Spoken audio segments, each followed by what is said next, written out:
പ്രിയപ്പെട്ടവരെ, യേശുവിന്റെ നാമത്തിൽ നിങ്ങൾക്കെന്റെ സ്നേഹം നിറഞ്ഞ ആശംസകൾ. കർത്താവായ യേശു നമുക്കുവേണ്ടി കുരിശിൽ രക്തം ചിന്തി നമുക്കുവേണ്ടി മരിച്ചു. ഇന്നലെ അത് നടന്ന ദിവസമായിരുന്നു. നാളെ യേശു ഉയിർത്തെഴുന്നേറ്റ ദിവസത്തെ ഓർക്കാൻ പോകുന്നു. ഇന്ന് യേശു നമുക്കുവേണ്ടി കഷ്ടപ്പാടുകൾ സഹിച്ച് അടക്കം ചെയ്യപ്പെട്ട ദിവസമാണ്. അതായിരുന്നു സ്ഥിതി. യേശു എന്തിനീ കഷ്ടങ്ങൾ സഹിക്കണമെന്നാൽ അത് നമുക്കുവേണ്ടിയാണെന്ന് മനസ്സിലായി. ഇപ്പോൾ ഒരു ബൈബിൾ വാക്യം പറയുന്നു, 2 തിമോത്തിയോസ് 2:11 നാം അവനോട് കൂടി മരിച്ചു എങ്കിൽ കൂടെ ജീവിക്കും, സഹിക്കുന്നു എങ്കിൽ കൂടെ വാഴും.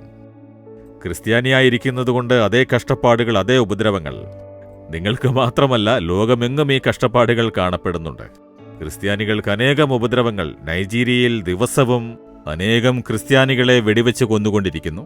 അവിടെ തീവ്രവാദി സംഘങ്ങൾ ക്രിസ്തീയ പള്ളികളെ തിരഞ്ഞ് കണ്ടുപിടിച്ച് ആക്രമിച്ചുകൊണ്ടിരിക്കുന്നു. ചൈനയിൽ ക്രിസ്ത്യാനികളെയും ക്രിസ്തീയ ശുശ്രൂഷകരെയും ജയിലിലടച്ച് പീഡിപ്പിച്ചുകൊണ്ടിരിക്കുന്നു. നോർത്ത് കൊറിയയിൽ അനേകം പേർ കൊല്ലപ്പെടുകയുണ്ടായി. ഇപ്പോഴും ജയിലിൽ വേദനിച്ചുകൊണ്ടിരിക്കുന്നു. ഇനിയും പല നാടുകളിൽ, ഇന്ത്യയിലെ ചില സ്ഥലങ്ങളിൽ ക്രിസ്ത്യാനികൾ ആക്രമിക്കപ്പെടുന്നു, ഉപദ്രവിക്കപ്പെടുന്നു. മണിപ്പൂരിൽ നടന്ന ക്രൂരമായ, അന്യായമായ പല കാര്യങ്ങളും നമുക്കറിയാം. എന്തുകൊണ്ടാണ് ഇതുപോലെയുള്ള കഷ്ടപ്പാടുകൾ? യേശു പറയുന്നു, എന്റെ മക്കളെ, ഈ കഷ്ടപ്പാടുകളെ നിങ്ങൾ സഹിക്കണം. ഞാൻ കുരിശിൽ കഷ്ടപ്പാടുകൾ സഹിച്ചു. എനിക്കെതിരായി തെറ്റായ ആരോപണങ്ങൾ ഉന്നയിച്ചു, അന്യായമായ കുറ്റാരോപണങ്ങൾ പറഞ്ഞ് കുറ്റമില്ലാത്തവനാണെങ്കിലും കുരിശിൽ തറയ്ക്കാനായി ഏൽപ്പിച്ചു കൊടുത്തു. അടിച്ചു, വേദനിപ്പിച്ചു, അപമാനപ്പെടുത്തി. അതെല്ലാം ക്ഷമയോടെ സഹിച്ചു. എന്റെ കൂടെ നിങ്ങളും കഷ്ടപ്പാടുകൾ സഹിക്കണം എന്ന് പറഞ്ഞു. അപ്പോൾ യേശുവിനോടൊത്ത് നമ്മൾ കഷ്ടപ്പാടുകൾ സഹിച്ചുകൊണ്ടിരുന്നാൽ യേശുവിന്റെ കൂടെ നാം വാഴും. ഈ കഷ്ടങ്ങൾ കുറച്ചു കാലത്തേക്കേയുള്ളൂ, ലോകത്തിലെ കഷ്ടങ്ങൾ.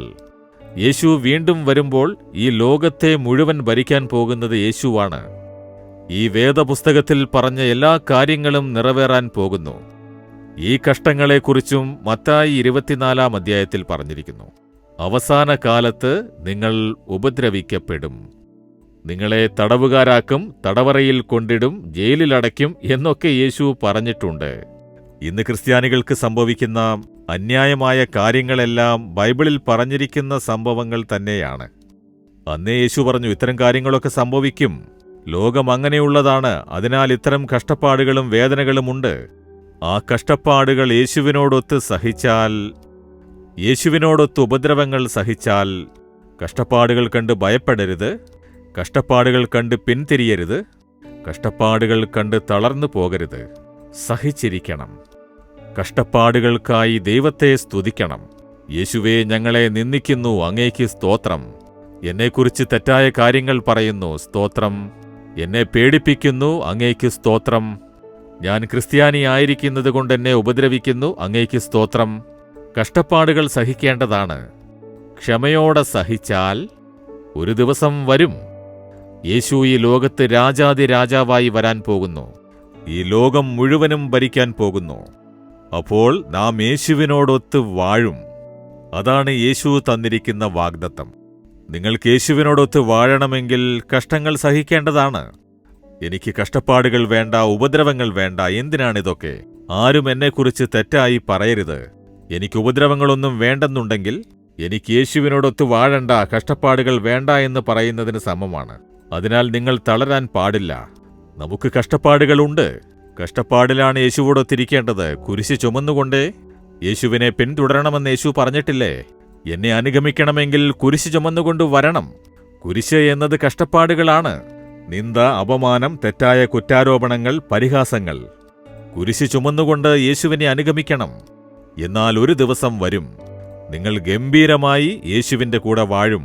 അന്ന് നിങ്ങളെ പരിഹസിച്ചവരും കളിയാക്കിയവരും നിന്ദിച്ച് സംസാരിച്ചവരെല്ലാവരും അപമാനത്തോടെ തലകുനിച്ചു പോകും. അതുകൊണ്ട് കുറച്ചുകാലം കഷ്ടപ്പാടുകൾ അനുഭവിക്കുന്ന നിങ്ങളെ കർത്താവ് നേരെയാക്കി ബലപ്പെടുത്തി നിലനിർത്തുമെന്ന വാക്ക് പ്രകാരം കഷ്ടപ്പാടുകൾ കുറച്ചു കാലത്തേക്കേയുള്ളൂ. അത് ക്ഷമയോടെ സഹിക്കണം. യേശുവിനെ ഓർക്കുവിൻ. യേശുവിന് വേണ്ടി എല്ലാ കഷ്ടപ്പാടുകളും സഹിക്കും. അതിന് യേശുവിനെ സ്തുതിക്കൂ. അതിനാൽ നിങ്ങൾക്ക് മഹത്തായ ഒരനുഗ്രഹമുണ്ട്. ഇപ്പോൾ പറയൂ, ദൈവമേ, ഈ കഷ്ടപ്പാടുകൾക്കായി സ്തോത്രം പിതാവേ. നിന്ദ, അപമാനം, ഉപദ്രവം ഇവയ്ക്കായി സ്തോത്രം. അങ്ങയുടെ നാമം കാരണമുണ്ടാകുന്ന സകല ഉപദ്രവങ്ങൾക്കും സ്തോത്രം.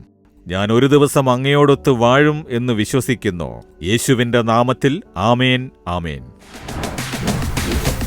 Jesus readings Malayalam YouTube channel subscribe ചെയ്യുക. ബെൽ ഐക്കോൺ ക്ലിക്ക് ചെയ്യുക. ഞങ്ങളുടെ ദൈനംദിന പ്രോഗ്രാമുകളെക്കുറിച്ചുള്ള അപ്ഡേറ്റ് ലഭിക്കുവാൻ